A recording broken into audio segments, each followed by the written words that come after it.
Hi everyone, thank you for joining. I think it is quite the understatement to say that we're living in very turbulent times with a pandemic and everything happening. All over the world, teams have to work remotely. Businesses need to adjust really quickly and change not only their priorities, but of course, all the strategy. So us at DCMN, being the growth partners for brands and startups and helping them becoming the leaders of tomorrow, we're very interested in understanding how businesses do adjust to these very, very special times. And to do so, and of course, share it with everyone, the insights, we developed this quick and snackable webinar series in which we address different kind of industries.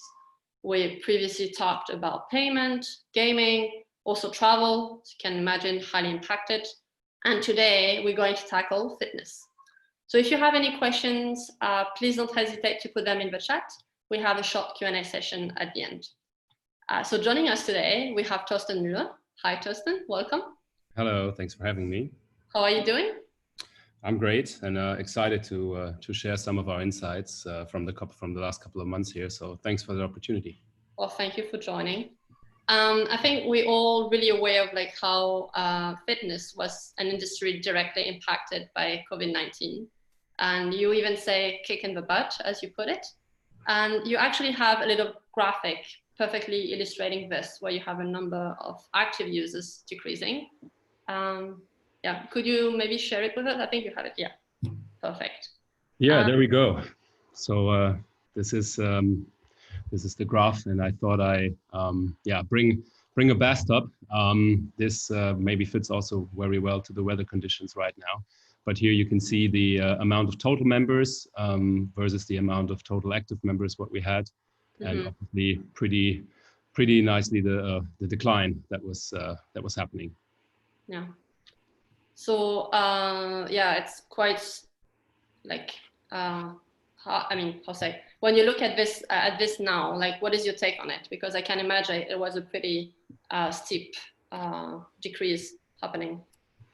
Yeah, absolutely. I mean, it came in as quite as a shock for us. I mean, especially given our proposition of growth during the last years, and then this obviously is tough for us because it doesn't really resemble what is our mission at Urban Sports Club. Obviously, we want to keep people active and healthy and do sports. And what happened then in March is pretty much the opposite of it. Yeah. But having said that, obviously, I'm very enthusiastic about the development that we observed in the last months, and you can see the curve is going into the right direction, and there's a really good outlook right now. Okay, that's really good, at least a positive aspect. Maybe before we dive even more into our conversation, could you tell us more about what is Urban Sports Club and how was the business actually developing before Corona hit? Yes, sure. I mean, Urban Sports Club is a flat rate membership for sports and wellness that allows you with a single subscription to go to 50 different types of sports. I mean, depends on how you count it, but obviously we've got the fitness, we've got cross training, we've got yoga, we've got bouldering, up to massage and wellness and spa. So pretty much the whole bandwidth. And you can do so in over 10,000 different partner venues of us scattered across Europe. So right now, I think in 6 countries or 7 countries, counting the Netherlands as well. And yeah, all of that with a single subscription that can be canceled on a monthly basis. So very, very flexible, which I think is probably helpful for these times. And yeah, we're headquartered in Berlin, founded in late 2012. And we've grown to around 500 employees as of late and expanded to a lot of countries. So one of those hyper-growth cases, as you want to call it. Mm-hmm. Yeah, quite a very sturdy and impressive growth then. But then, as you put it, you got kicked in the butt by the pandemic. I mean, we witnessed it ourselves as well with many of our customers having to stop entirely the campaigns, pivot to the strategy, adjusting communication, media mix, everything. How was it for Urban Sports Club, and how did Corona actually affect your marketing plans? Yeah, I mean, pretty much as you say, there's a lot to tell. It's definitely hard where to start, but maybe on a more organizational level, obviously Corona made our studios or our partner venues close down completely. So we had to think at that moment, how could we react? And I think we did three things. First of all, we offered our members a possibility to go on an instant pause. So you normally can pause a product. That's part of our product strategy. But this extra pause that we created was a very flexible one. You can just activate that on the next day. So that was one thing. And the other thing, obviously, was to see how can we still get people active during that times. And this is why we pivoted from our offline model of sending people to studios to live online classes. And we also consciously made the choice for doing that together with our partner venues. So we asked, obviously, our network of partners if they could provide these live online classes, and we would host them through our platform to keep our members engaged. That was the second thing. And the third thing is that for all those members that didn't decide to pause their membership, we created a solidarity fund where 80% of the revenue that would still come in, we would pay out to our partner venues. And that would include also those partner venues who are not able to do, to provide live online classes. You can imagine, I mean, sports class streaming for a pool or a boulder gym is definitely not that feasible, while it's a bit more easy for, let's say, a yoga studio. So these are the three things that we did: the COVID pause, the live online classes, and the Solidarity Fund on an organizational view. Okay. And then obviously, if you look at marketing and what that means to marketing, that completely changes the whole dynamics. So instead of going out and marketing as we were used to, we had to shift our focus to retention and member engagement. That was the most important thing to start with.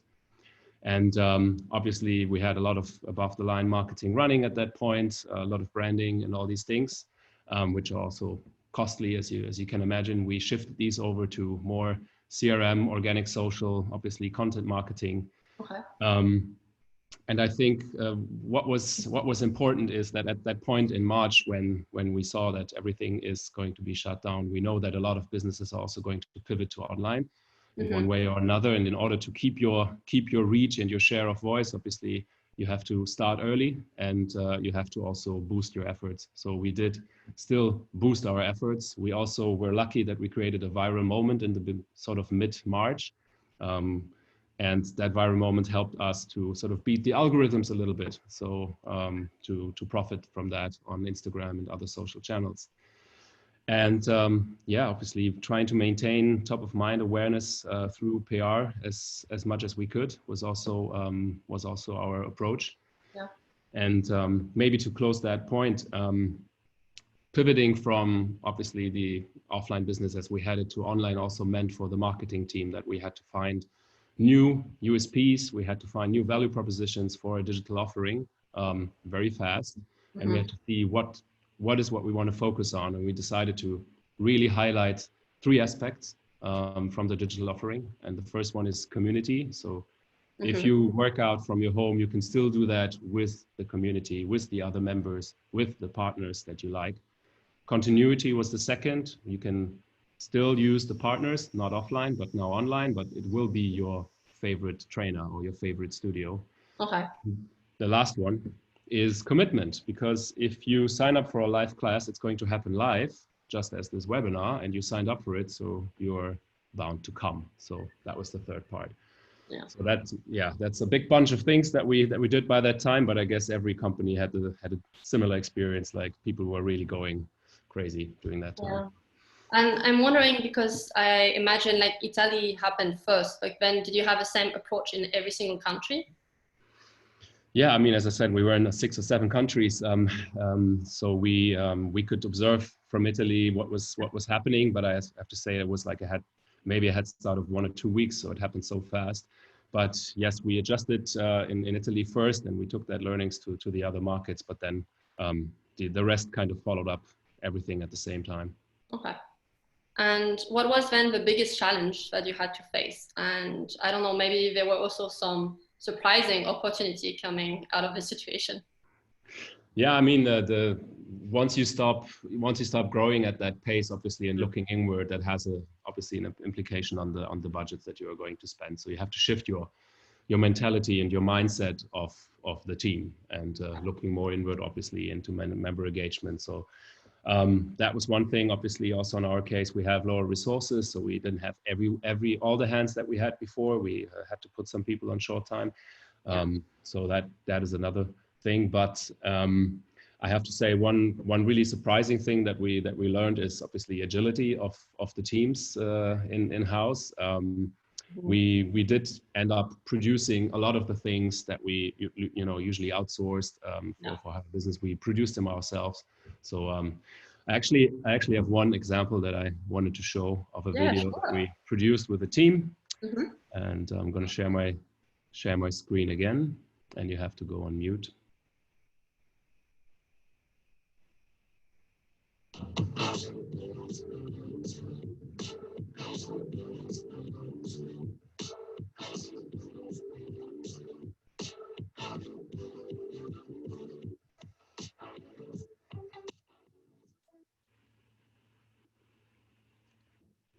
Great. So yeah, that was basically an in-house production, in-house in the houses of our employees. So we tried to make the best of it, of the situation, trying to come up with creative ideas from the team, and really harnessing that energy that we had and agility. So I think that was something that I wanted to highlight.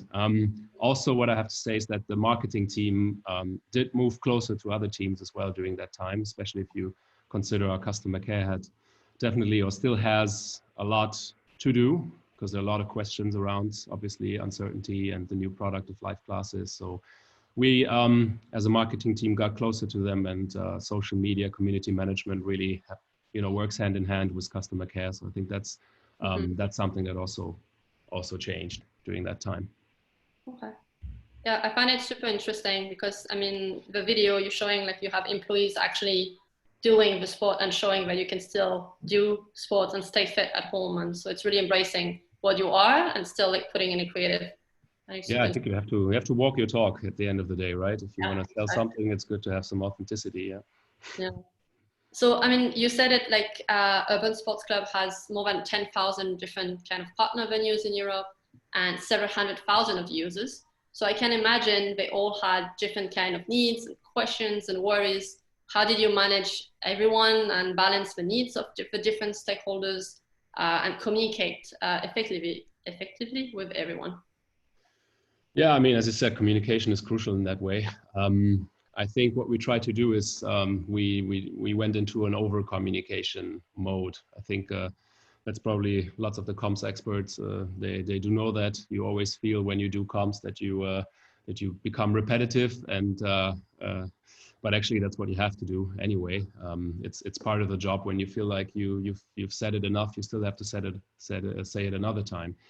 So we did communicate more than we usually do, increasing our CRM frequency, and that means communicating to members and partners alike.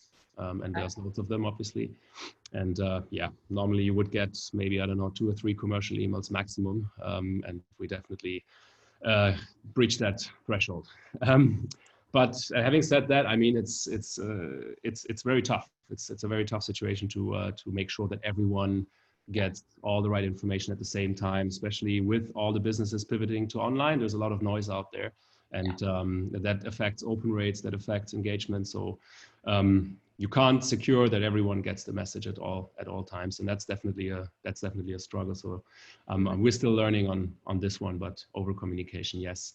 And I think more willingness to tell our story also to PR, something that has changed. We were normally a bit more conservative, but we saw the opportunity to communicate about what we do in these times of crisis very early on, and we capitalized on that and got more into the public eye. And yeah, and then lastly, maybe, I mean, obviously pivoting to different formats like you guys are doing. You're hosting webinars. We also hosted webinars for our partners. That was something we didn't do before, and I think very, very well received. So you're trying out these new formats, and that's another big plus that came out. Cool. So then you also still have this community sense in helping the venues as well, and helping them how to face the situation too.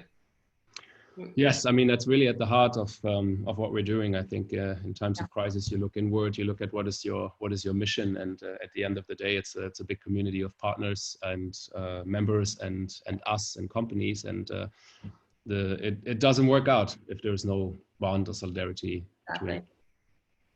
Okay, and then did you learn anything surprising then about the users during that time?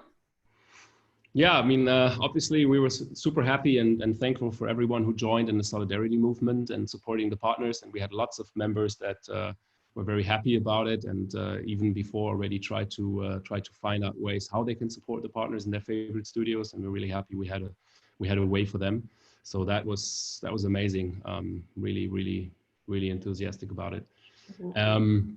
When we went back to sports, I mean, after partners could start to reopen, obviously under hygiene regulations, we did run a bit of research also with some external partners, and we were a little bit, I think, surprised that not everyone was like, okay, let's get back immediately, because I think there's some people that still have obviously reservations about maybe getting an infection, which I think is fine, but also I think there's a bit of a convenience factor in the thing. I mean, if you go to your gym, you want to shower, but I think that's also also coming back these days. And and then maybe also on the side of learnings or challenges, we've been offering like a very responsive support for these last years, and obviously with the current situation, we're not able to respond to everything that fast as we used to. So that obviously is a challenge for communication. So our members were, and I think there still are, used to getting super good service, and we have to keep working on that. I think that's one of the things you still have to maintain in times of crisis. Yeah, for sure. Okay.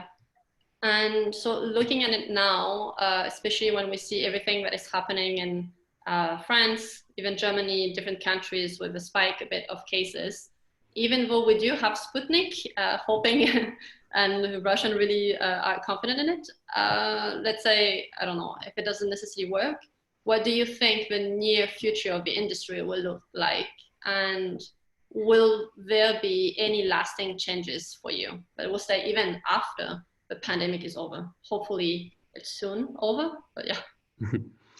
Yeah, I mean, the way that we restructured the product to offer now a combination of, offline and online, and, workouts can be indoors and outdoors. Yeah. I think that's pretty cool. That was the kick in the butt we needed to, finally launch that online product. I mean, it's been in our, in the back of our head, on the backlog for quite some time. So we're kind of thankful for that kick in the butt. But I mean, at the end of the day, it can't substitute what people are doing on site. It can't substitute the relationship with studios and trainers on site. Yeah. And that's really also for us our core business. So we're obviously looking at all the numbers and developments very closely, but it is in our very interest that we can offer these different types of sports, outdoor, indoors, and from home, and that's what we're doing. Yeah. And I think it's a good combination for the times of uncertainty that we're still in. But yeah, I think what I wanted to highlight as well is that sports in general. I mean, even some people probably change their habits and maybe go less indoors and outdoors right now, because I mean the weather is nice, but that'll eventually change if you live in Germany at least. But what I wanted to highlight is definitely that sports, is very much, part of the solution for to some degree for the crisis. So if you do sports, if you stay active and healthy, and take care of yourself, then it's better for immune system. It's better for us all to go through this crisis physically and mentally healthy, I would say. For sure. I mean, if you're fit, then you should have also like a better immune system usually, and then be better prepared to face this kind of situation. I was wondering as well, because your growth was so important, did you have maybe plans of developing to other countries and then now it kind of like stopped with the COVID-19 or not? Yes. I mean, we had obviously more expansion plans for the time being, but that's not high on the agenda now. So we're waiting obviously for the situation to pass or to change, and then you know, we'll probably pick up where we left off. Yeah, for sure. You adjusted your priorities. Yes, yeah. Definitely. But I mean, that's part of the game of the startup. I mean, there's so much agility and pivoting in it, and I mean, that's the fun of it. So indeed, that's what makes it so interesting. Well, thank you very much, Thorsten. It was super interesting. We do have some questions from the audience, so let's have a look. Because you mentioned that you had a lot of above the line marketing before the pandemic, and you went more into CRM. Are you planning on switching back a bit to ATL? And as also an offliner, I have a bit more like keen interest in the creative. Are you going to change, have maybe people a bit more outside classes or less people in the rooms? Like, how are you going to adjust this? Yeah, two questions. First one is obviously beginning of the year is high seasonality for us. So we were out there in the beginning of the year a lot, you know, with above the line, and then usually there's other seasonal moments across the year, and there will be a seasonal moment now as obviously the times change and people will want to get back to sports because outdoor sports is less available. And I mean, the title of this is Kick in the Butt. So I mean, we're also kicking some people in the butt. Normally that's not really our approach, but I think we're nudging people as well to get back to sports. So there will be more appearance from us in the next months to come. That's sure. And adjusting creatives, yes. I mean, obviously that's one of the first things that we did, even if it was like amateur in-house productions, as you could see. But I mean, that hybrid product that we have now, online, offline, and together, I mean, that definitely has an implication on how we market it and how we present it. Yeah, of course. Okay. Then another question, as you're opening to digitalization, and is it also opening then your competitor space? Like I can imagine now, because you already have a lot of online classes, even for free on YouTube and everything. How does this affect as well your strategy? Yeah, that's a very good question. And that's one of the things that we asked ourselves in the beginning, like we could also have offered on-demand content at that time, even free on-demand content. But I mean, we decided to go with our partners, and you know, they get paid for every time that someone uses an online class. And as I said, these three things I think are really key when it comes to our product. It's like the community aspect, the continuity, and the commitment, which I think is something special, but it's not for everyone. I mean, some people are fine with watching YouTube videos and doing these kind of workouts. Yeah, that's fair enough. But people who are looking for the community and, you know, the continuity with their studio and need that commitment as well. I think these people, they are really the ones that use our online classes. Yeah. Okay, so it's really trying to put this sense of commitment and community also online. So you have it both physically if you want, but also online. Exactly. I think that's the bond that, you know, glues us together here. Cool. Okay. Then I don't know if there's another one. Yeah, maybe, I mean, we already answered, like this added value would be then the community and commitment, but it's definitely hard. I think if you have just one YouTube channel, then going and do it yourself, it's a bit harder than having a fitness coach with you. Well, thank you very much, Thorsten. It was super interesting. Really insightful. I mean, I learned a lot. I'm sure the whole people watching also learn a lot.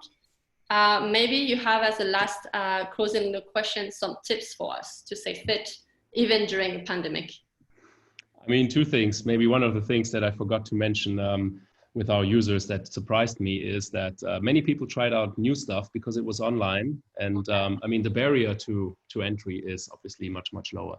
So some people, they tried dancing classes, even including me. And I'm not a good dancer, but I mean, if I'm at home, you know, it's not so embarrassing. So try something new, maybe from the comfort and safety of your home. That's the first thing. And you might be surprised about yourself here. Reinvent yourself. And the other thing is, you know, as I said, the kick in the butt, but make sure you stay healthy, boost your immune system for what's to come. I'm a father of 2 kids. I get a lot of attacks on my immune system. So that's, I think, my second advice. Okay, well, taken, I will write it down. I will also try to have you in this example, try new things. I think it's also nice to change the routine as well, because when you're stuck at home, it's good to change a bit. But well, thank you very much again. Super interesting. And everything is recorded for the ones who want to rewatch it later on. And yeah, please stay tuned for the next snack boxes. Thanks for having me, and thanks for everyone who was joining. I really appreciate it. Thank you, Torsten. Bye. Have a nice day, everyone. You too. Bye-bye.